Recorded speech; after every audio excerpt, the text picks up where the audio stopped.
At 4 a.m., in the rain-soaked streets of Seattle, something moved where nothing should have. Then, without warning, the night erupted. Doors shattered, sirens wailed, helicopters thundered low over the docks. In seconds, an entire city became the front line of a war no one had declared. They called it Operation Red Vein, a mission born not in foreign deserts or distant jungles, but inside the homeland itself.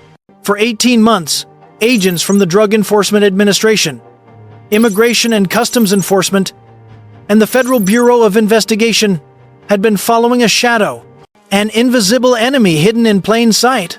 Not soldiers, not insurgents, but criminals who had learned to fight like an army. They built their empire in silence. Warehouses disguised as logistics hubs. Suburban homes turned into laboratories. Digital wallets replacing paper trails. And through it all, an endless flow of poison methamphetamine, cocaine, fentanyl, moving faster than law could follow. It began with a single ambush on the border. 9 American citizens killed in cold blood. To most, it was tragedy. To the men and women of Federal Command, it was a declaration of war. The evidence told the truth. Shell casings, burned phones, coded ledgers, written in 3 languages. All roads led north to Seattle. And behind it all, 2 names whispered in encrypted messages, Vodka and Kaido. By the first week of May, the United States had seen enough. The plan was drawn. The targets confirmed. The command phrase simple: strike back. At dawn, as rain fell over Puget Sound, 800 agents moved into position. And when the first door broke, America realized the war had already begun. Radar screens flashed red. Inside the Federal Command Post, digital maps pulsed with life. Seattle, Tacoma, San Diego, Dallas. Each blinking dot marked a target. Each coordinate a threat to the nation. At 0400 hours, the command came down. Execute. Helicopters lifted into the rain. Engines roared over the bay. Convoys rolled through dark streets. No headlights. No warning. 800 federal agents moved like clockwork across 8 states. DEA, ICE, FBI, ATF. Each team trained, briefed, synchronized to the second. Operation Red Vine had begun. The largest domestic strike in over a decade. A mission to dismantle a cartel that had hidden in plain sight. Inside the Joint Operations Center, the room glowed blue and red. Dozens of analysts watched in silence. Camera feeds from drones, satellites, and helmet cams merged into one massive screen. Every heartbeat of the mission visible in real time. Team Bravo in position. Charlie advancing. Thermals confirm multiple heat signatures. End verse. Out on the streets. The first breach came fast. Explosive entry. Steel doors buckled. Sparks filled the air. Agents stormed in, with weapons drawn, clearing corners with precision. Shouts overlapped commands, confirmations. Heartbeat fast. Room clear. Next sector ready. Hold perimeter. In the industrial district, smoke and rain blurred the horizon. Helicopters circled low. Rotor wash scattering debris across the docks. Spotlights swept over shipping containers stacked like fortress. Behind one, chemical drums filled with fentanyl precursors. Behind another, automatic rifles, cash sealed in plastic. Gold bars wrapped like ammunition. Each find told the same story. Industrial-scale death disguised as commerce. By sunrise, the city was locked down. Roads sealed. Airspace restricted. Federal vehicles lined the streets, their lights reflecting off puddles of oil and rain. To onlookers, it was chaos. To those inside, it was a masterpiece of coordination. Every team knew its mark. Every second mattered. At the Tacoma docks, Coast Guard interceptors boxed in a freighter. On board, more chemicals, satellite phones, ledgers coded in 3 languages. Each page traced back to one name: Sinaloa, Meanwhile, in Quantico, a separate battle was unfolding. Cyber units traced encrypted communications across offshore servers. A web of ghost accounts, crypto wallets, and mirror sites began to unravel. The cartel's digital defenses collapsed like dominoes. Every transaction frozen. Every data route severed. This is multi-domain warfare, one analyst whispered. Land, air, cyber, simultaneous execution. In a suburban neighborhood outside Seattle, an ICE team breached a converted home. Inside, a lab disguised as a family garage. Rows of glassware shimmered in the flicker of flashlights. Vials, powder, and weapons lined the walls. The smell chemical, metallic, deadly. A young agent moved through the haze, securing drives, tagging evidence. When the structure caught fire, he stayed inside until every bite was safe. Later, when asked why, his answer was simple. Because that's what we do. Across the city, the same courage repeated 100 times over. Agents pushing forward through smoke, flame, and chaos. Each man and woman holding their ground. Each action a statement of resolve. By midday, over 40 locations were neutralized. 4,000 pounds of methamphetamine seized. 260 pounds of fentanyl. Millions in cash. Dozens of weapons. Analysts later confirmed the fentanyl alone could have killed 7 million Americans. For the teams on the ground, those weren't numbers. They were faces. They were lives saved. At 0600, the final transmission came through. All primary objectives achieved. Embling. For a moment, silence filled the room. Not cheers. No applause. Just quiet acknowledgement among professionals who understood what it had cost. But even as the victory unfolded, a pattern emerged. Inside the captured data, lines of code began to flicker, self-replicating, encrypted, alive. An automated signal pulsing from server to server. On the main monitor, one analyst frowned.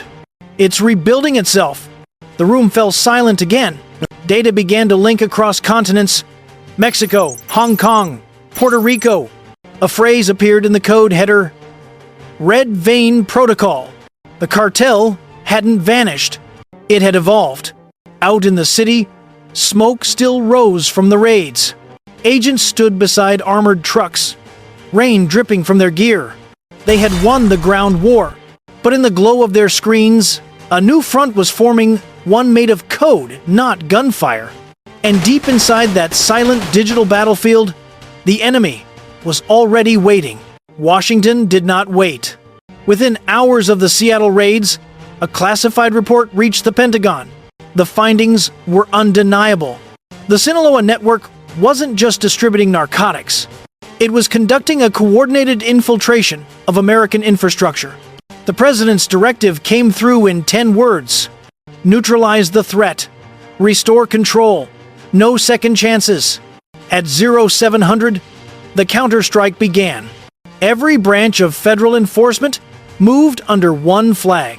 DEA, ICE, FBI, Cyber Command. One unified command structure. One mission. Eliminate the network from every domain. Physical, digital, and financial. Inside the operations center at Fort Meade, screens glowed like a constellation of war. Red markers blinked across the map. Seattle, San Diego, Phoenix, Houston. Each mark a remaining node of the Sinaloa network. Confirm targets. Authorize strike. Execute. 3 Black Hawks thundered into the sky. 4 surveillance drones hovered over the coast. 6 armored convoys advanced through industrial corridors, their tires crushing glass and debris. Every team moved like a machine, methodical, precise, relentless. To the public, it looked like chaos. To those inside the wire, it was the sound of order. America's order. By midday, the focus narrowed to 2 coordinates off the California coast. A luxury yacht drifting toward open water. Thermal imagery confirmed 2 heat signatures. Vodka and Kaido, the architects of Red Vein. At 0900, the pursuit began. Federal boats roared across the waves, lights cold and steady against the horizon. Overhead, a drone tracked every movement in infrared. The targets had nowhere to go. Approach vector confirmed. Targets visual. No shots unless fired upon. Floodlights ignited the deck. Agents stormed aboard. The brothers stood frozen, unarmed, silent, defiant, their empire collapsing around them. Within minutes, the operation was complete. Primary targets in custody. 0 casualties. Across the command center, the confirmation echoed through the encrypted line. Objective secured. Phase 1 complete. But the real threat wasn't on the water. It was inside the drives seized during the raids. At Quantico, analysts dissected the captured servers. What they found was worse than anyone expected. The files contained not just ledgers or messages, but a living system code that reassembled itself when deleted. A self-repairing digital organism, designed to rebuild cartel infrastructure automatically. They called it Red Vein Protocol. Its signature appeared in every seized device. Encrypted, adaptive, almost intelligent. The realization hit like a shockwave. The Sinaloa cartel hadn't simply built a drug empire. They had built a cyber weapon, an algorithmic engine capable of laundering, rebuilding, and hiding billions in real time. The next front had arrived, and it wasn't in the streets. It was in the network. At 1200, Cyber Command took over. Analysts became soldiers. Each keystroke a trigger pull. Each firewall breach a tactical assault. Data packets collided at the speed of light. The enemy responded with mirror servers and false relays, trying to divert the trace. But American precision held. One by one, the connections fell. Back in Washington, senior officials watched in silence. The operation was expanding into something no one had ever attempted: a live cyber counteroffensive against a transnational criminal code. On the main screen, the words flashed in red. Red Vein replication detected. Countermeasures active. The room darkened as systems rerouted power. For 15 minutes, cyberspace became a battlefield. Firewalls detonated. Drives melted. Ghost servers blinked out like dying stars. Then, silence. In that silence, the mission commander spoke. Containment confirmed. But this isn't victory. It's adaptation. Across the hall, a young analyst whispered what everyone already knew. If it can rebuild once, it can rebuild again. The operation had succeeded. The brothers were in custody. The data network neutralized. But beneath the surface, another pulse began to flicker, distant, faint, persistent. Somewhere in the system, the code was still alive.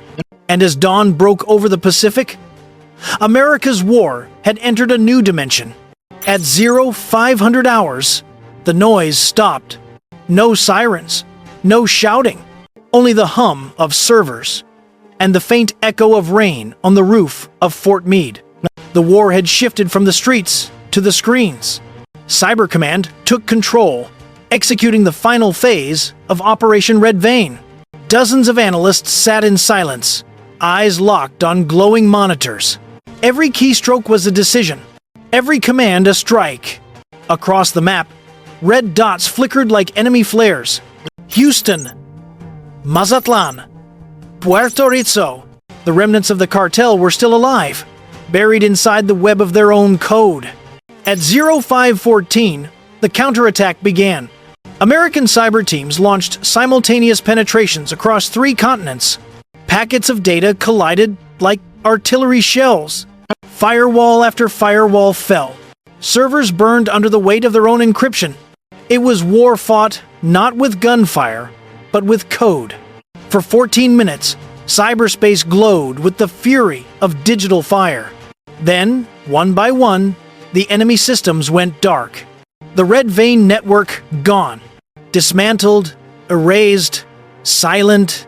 Inside the war room, no one clapped. No one smiled. Because real victory isn't loud. It's the absence of resistance. But even in that silence, something stirred. A single line of code kept pulsing on the final screen, routed through an unmarked server somewhere in South America. One word in the metadata: Seraph. No one knew what it meant. A person, a protocol, or the next phase of evolution. But they all understood what it signaled. The war wasn't over. It had only changed its shape. By dawn, the city of Seattle was quiet again. Smoke drifted over the docks. Federal trucks rolled out in formation. Agents stood together beneath the rising light, tired, silent, proud. They had fought a war on American soil, and they had won. At the morning briefing, the DEA director's voice carried across the room. This was not just law enforcement. It was national defense. We protect our people, and when attacked, we strike back. Across the nation, those words echoed. Every seizure, every life saved, every flag still standing, proof that America still watches. Because this war was never just about drugs. It was about defending the American home, the American child, the American future. But as the last screens dimmed, one question remained. When the next signal appears, will America be ready? If you believe it must be, leave a comment below. Tell us where you stand. Because the next battle won't begin with explosions or sirens. It will start with silence. And in that silence, America will strike first.